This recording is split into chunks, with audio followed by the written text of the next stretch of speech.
So, talk about your experiences and your time in Little Rock, Arkansas. Were you also involved with veterans and education at that time?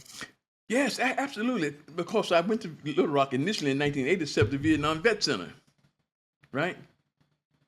And so with announcing the opening of the vet center, all the veterans came out of the neighborhoods, and trying to get help that they thought that they knew they didn't have opportunity to receive. And so we had a nice clientele there in Little Rock, and of course we served the central part of the state. But any veterans could come to Little Rock to the vet center and receive services. All that person had to do is be a resident of the state of Arkansas.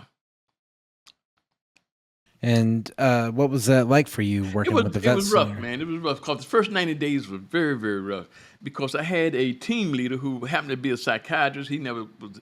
That's all he did while he was in the army, and no frontline, no unreal. I didn't see any real understanding of appreciation for combat soldiers, but nevertheless, he looked at them as dependents as opposed to we all being veterans and helping each other, right?